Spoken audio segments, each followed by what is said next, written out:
before I start, I want to give all honors and glories and praises to Yahweh Bahashem, Yahweh Shai, Bahashem, Maha, Wachachodash, Yahweh, which is the one and true name of the Heavenly Father, Yahweh Shai, who the world ignorantly calls Jesus Christ, but his one true name is Yahweh Shai. Double honors to the elders and apostles of Great Millstone, who will well teach well, because those are the men who I learned this truth from through the spirit and power of Yahweh Bashim Shai.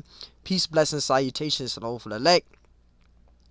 And peace, blessings, salutations to the hopeful elect, and shalom to you, sincere brothers scattered abroad, pushing forth this word in truth and sincerity. I am the brother Mashiach Arazakah from the Servants of Yahweh Yahweh Shai Camp, Las Vegas, Nevada branch. And pretty much, again, this is the second part to Revelation 14. I already did part 1 previously.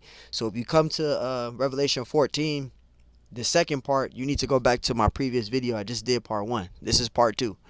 And I'm breaking down from verse 5 all the way to verse 11. And then I'll finish up tomorrow, Lord willing. I know I said I was going to finish up tomorrow, but the Lord put the spirit on me to break down part 2 now. So I'll just do part 2 right now. And then tomorrow I'll do part 3, because I still got to break down Jeremiah 50. And Jeremiah 50 is the longest chapter to break down for me. So I'm going to finish up part 2 and then do part 3 tomorrow, Lord willing. So let's finish up from here. And Lord willing, this is edifying. This is Revelation 14 and 5.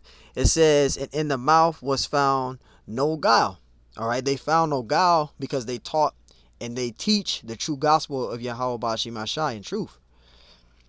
And it says, for they are without fault. They are without fault before the throne of Yahweh, because they didn't deviate from the path.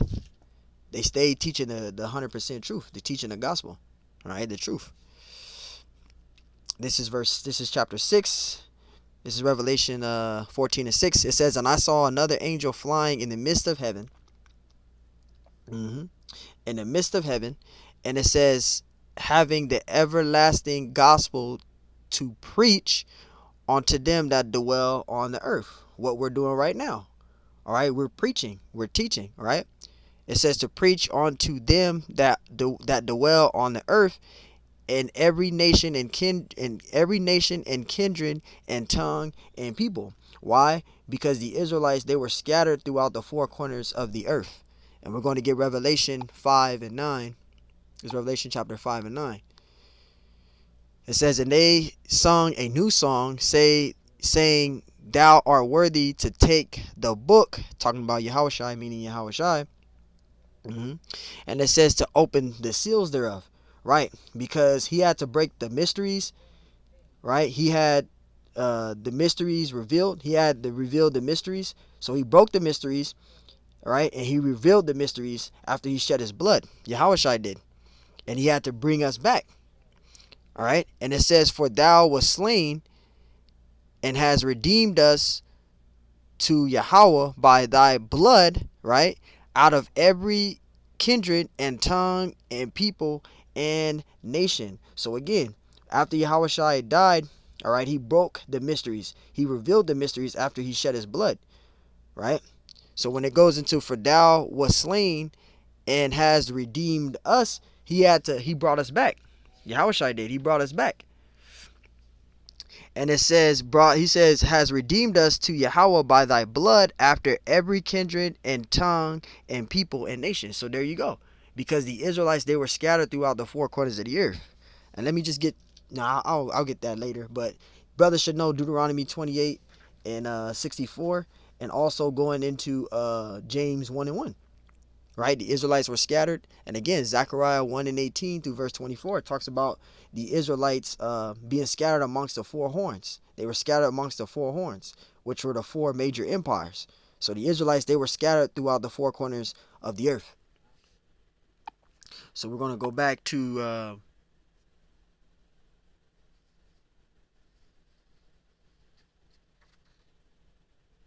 Salakia. Revelation 14 and 6. Salakia. I was tripping for a minute. This is Revelation 14 and 6. And it says, and I saw another angel fly in the midst of heaven, having the everlasting gospel preached unto them that dwell on the earth, in every nation and kindred and tongue and people. So again, this is again the Israelites. They were scattered throughout the four corners of the earth. We proved that and we broke it down, right? We're preaching the everlasting gospel, which we're preaching right now. Verse 7, and it says, saying with a loud voice, fear Yahweh and give glory to him. See, it says, fear Yahweh and give glory to him. It says, for the hour of his judgment is come, and worship him that made heaven and earth and the sea and the fountains of waters. Right. It's going to take not too much of an hour, or no longer than an hour, for this place to be taken down, man. Verse 8. It says, and there followed another angel, saying, Babylon is fallen, the great city, because she made all the nations to drink of the wine of the wrath of her fornication. All right, and this is dealing with America. This is after the destruction.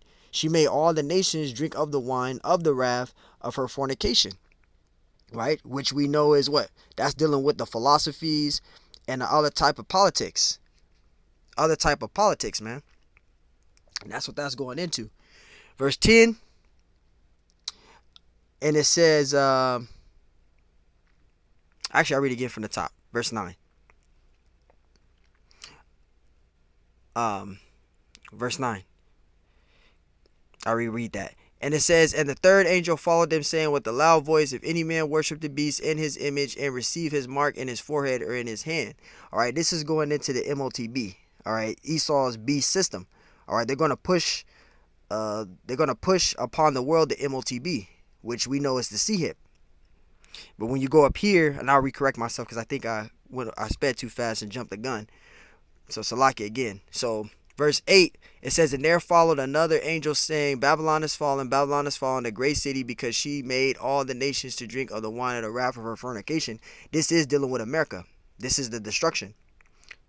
All right, that's what this pretty much is dealing with. This is dealing with the philosophies and the other type of politics.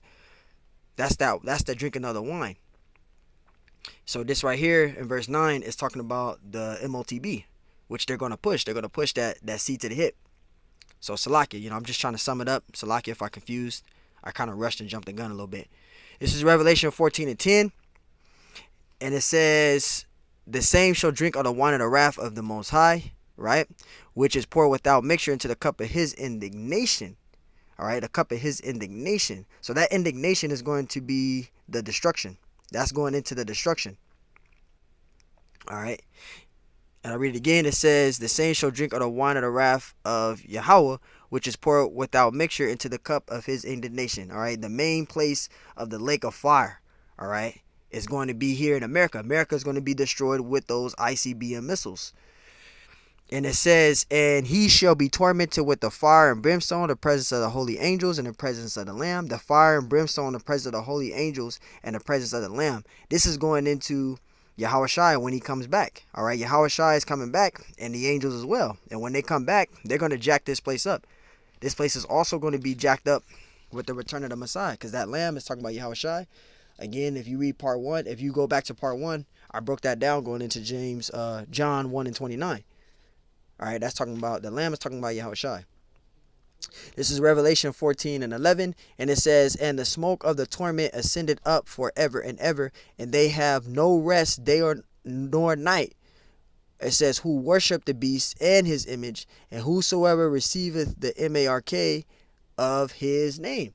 Right, and this is going into those that you're gonna have people that's gonna take that MOTB. They're gonna be marked with the system. They're gonna be marked with Esau's mark. But the elect, they're going to be sealed of the name of the Lord. They're going to be sealed with the Lord. They're going to be sealed of the Lord, Yahweh Bashim Ashai. But when it goes into, and the smoke and the torment ascended up forever and ever, this is meaning that destruction. This is going into that destruction. They're not going to be able to put that fire out, man, because America is going to be destroyed in thermonuclear destruction. But this is also going into the worship of the mark, which will be that MARK. So people are going to be marked with the seal of Esau, but the elect is going to be sealed with the name of the Lord. So, hey, man, we're going to wrap it up with that. All right, Lord willing, This lesson is edifying. I want to give all honors and glories and praise to Yahweh Bahashim Ashai, Bahashim Kodash, and double honors to the elders and Apostle Great Millstone, who will well teach well, because those are the men who I learned this truth from through the spirit and power of Yahweh Bahashim Ashai. Peace, blessings, salutations to the hopeful elect, and shalom to you, sincere brothers scattered abroad, pushing forth this word in truth and sincerity. I am the brother Mashiach Arazakah from the servants of Yahweh Yahweh Shai, Camp, Las Vegas, Nevada branch, and Lord willing, this lesson is edifying. Till next time I say, shalom.